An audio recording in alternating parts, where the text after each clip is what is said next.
TikTok မှာဓာတ်ပုံတွေတချင်းတွေကိုပေါင်းဆက်ပြီးတော့ကိုယ်တိုင်တချင်းပုံတွေပြုလုပ်တဲ့နည်းတွေကိုဒီဗီဒီယိုမှာ share လုပ်ပေးသွားမှာပဲဖြစ်ပါတယ်။ပထမဆုံးအနေနဲ့အပေါင်းလေးကိုနှိပ်ပါ။ပြီးလို့ရှိရင်ကျွန်တော်ဓာတ်ပုံယူတဲ့နေရာလေးကိုနှိပ်ပါ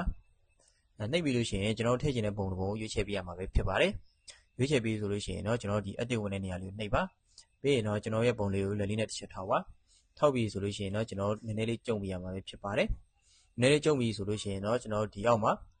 mask ဆိုတာလေးကိုနှိပ်ပါ။ပြီးရင်တော့ကျွန်တော်ဒီမှာ circle ဆိုတာလေးကိုရွေးချယ်ပေးရမှာပဲဖြစ်ပါတယ်။ပြီးလို့ရှိရင်တော့ကျွန်တော်လိုချင်တဲ့နေရာလေးတွေကိုကျွန်တော်ကွက်ပြီးတော့ချိန်ပေးရမှာပဲဖြစ်ပါတယ်။ချိန်ပြီးဆိုလို့ရှိရင်တော့ကျွန်တော်ဒီအောက်မှာ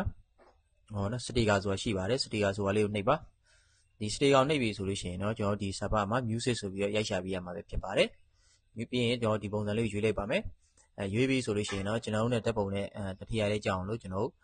ချပေးရမှာပဲဖြစ်ပါတယ်။ချပြီးဆိုလို့ရှိရင်တော့ကျွန်တော်ဒါလေးအဆုံးနေဆွဲပေးနေပါ။ဒါဆိုလို့ရှိရင်တော့ကျွန်တော်ကိုယ်ပိုင် music ပုံစံလေးရရှိပြီဖြစ်ပါတယ်။